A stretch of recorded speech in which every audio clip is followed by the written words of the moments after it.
Assalamualaikum dan hai semua. Pada hari ini dalam subjek SKP 2204 Hubungan Etnik, kami dari kumpulan 2 akan membentangkan tajuk permainan tradisional Batu Seremban.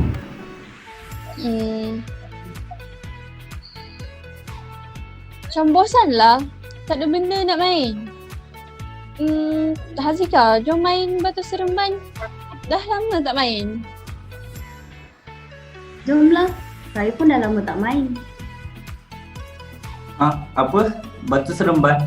Macam menarik je. Jom. Batu Seremban ni bukannya permainan perempuan. Macam bosan je. Jap. Batu Seremban, permainan apa tu? Aku tak tahulah. Alah, Batu Seremban tu dia permainan orang zaman dulu. Kalau kau tak tahu, aku ada video nak tunjukkan. Okey, boleh juga.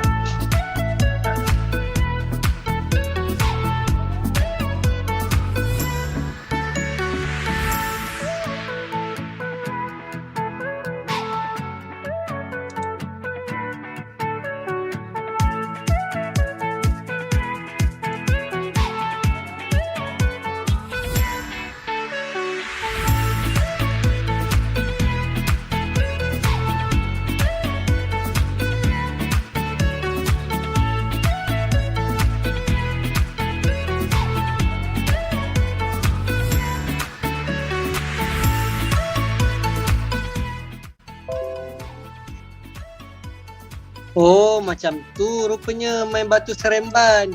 Menarik juga ke?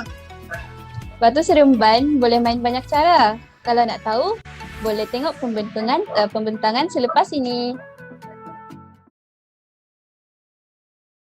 Assalamualaikum warahmatullahi wabarakatuh kepada Dr. Normala dan rakan-rakan sekalian. Kami dari Grup 2 SKP 2204 Hubungan Etnik akan membentangkan tajuk permainan tradisional Batu Seremban.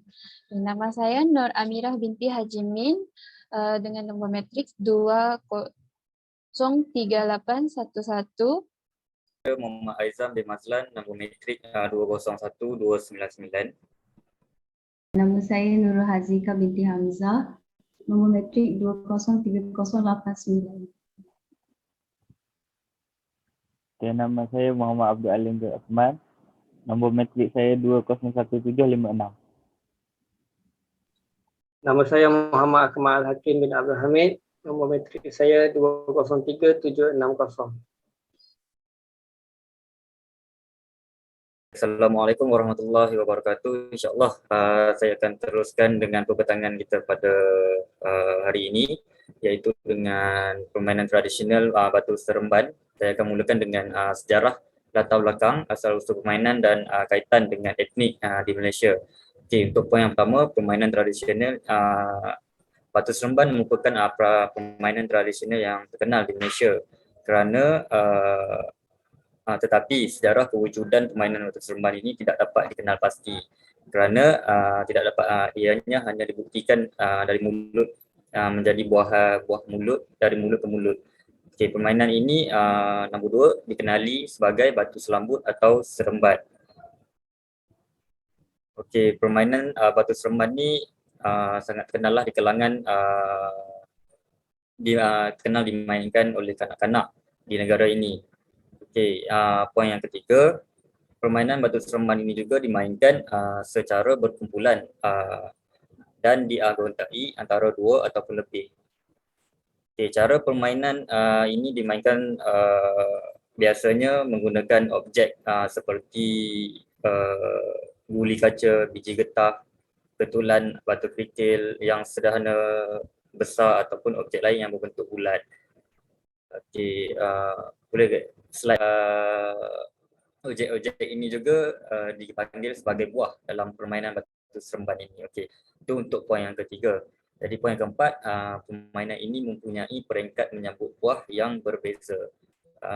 Tak silap saya, dalam permainan Batu Seremban ini mempunyai 7 peringkat di mana peringkat pertama dimulakan dengan peringkat yang lebih mudah kerana pada peringkat ini hanya menggunakan satu buah yang dipanggil buah 1 dan seterusnya sampailah ke buah 7.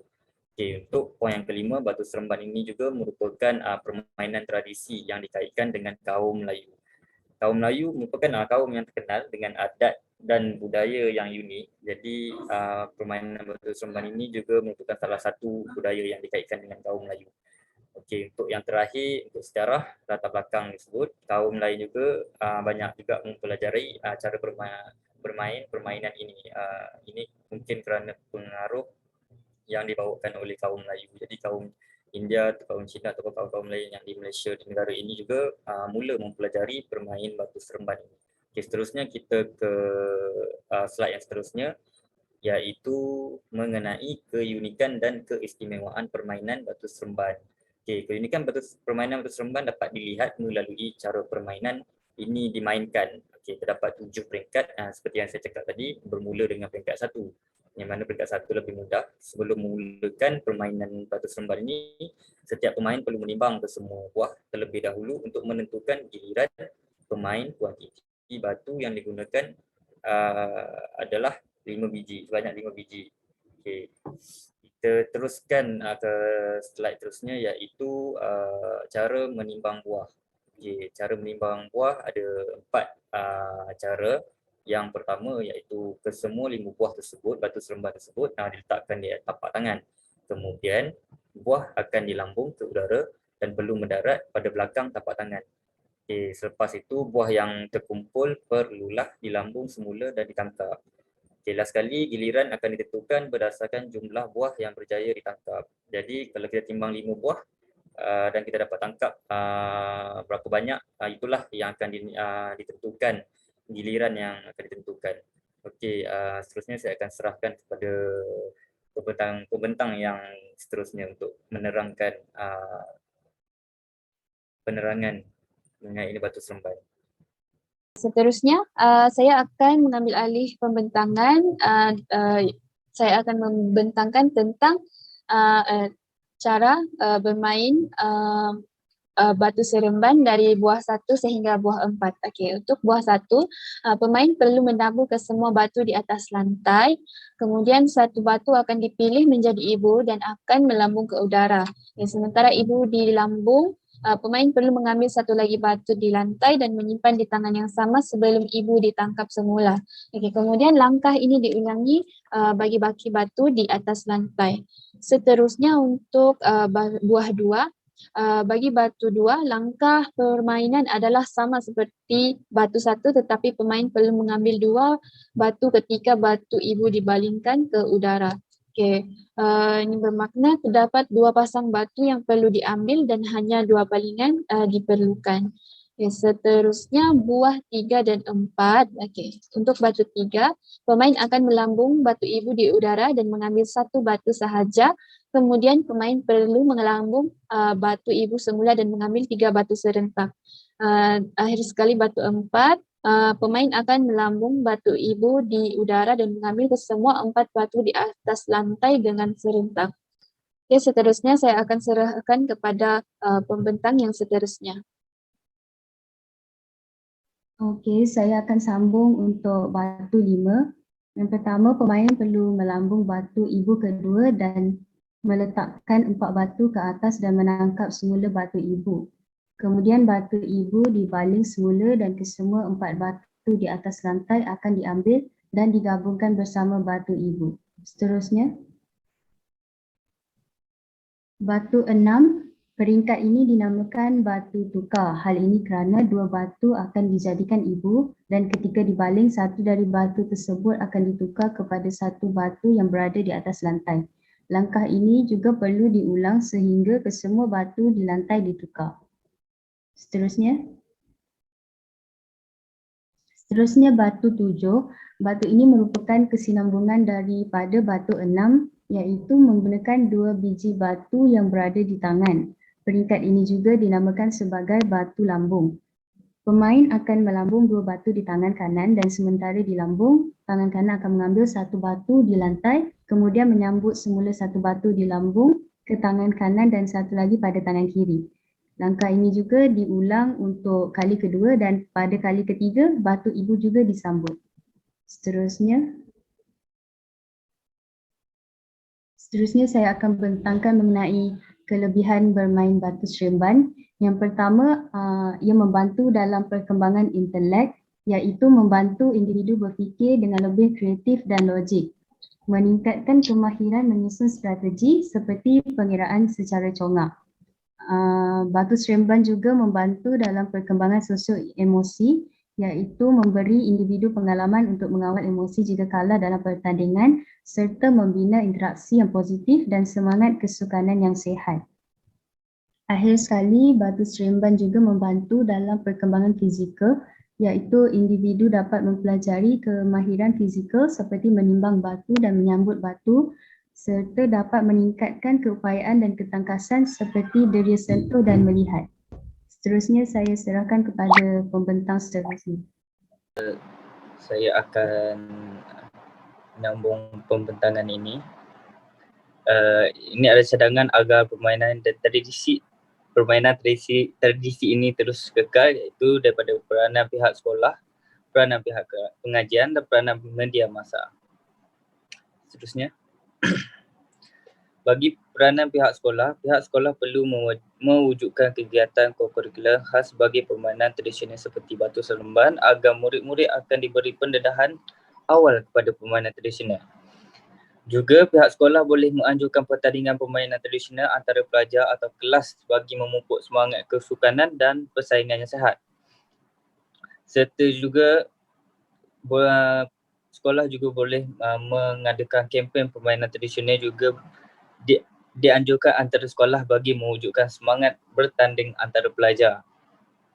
Seterusnya, peranan pihak pengajian.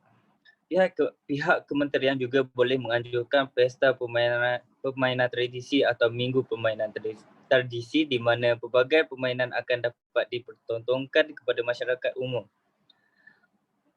Semua lapisan masyarakat akan dapat mempelajari permainan tradisional bersama-sama, dan juga pihak kementerian juga perlu menaja secara konsisten kepada penggiat permainan tradisi supaya mereka boleh memperluaskan semula permainan batu seremban ini. Seterusnya saya akan bagi kepada rakan saya, Akmal, untuk membentangkan. Okey, saya akan meneruskan pembentangan ini. Peranan media massa. Media massa seperti televisyen, media cetak seperti surat khabar dan media sosial seperti Instagram dan Facebook merupakan platform yang amat sesuai bagi mengekalkan permainan tradisional. Semua orang mempunyai akses kepada medium ini secara mudah. Stesen televisyen khususnya dalam pembikinan drama atau filem boleh menerapkan babak permainan tradisional dalam lakonan.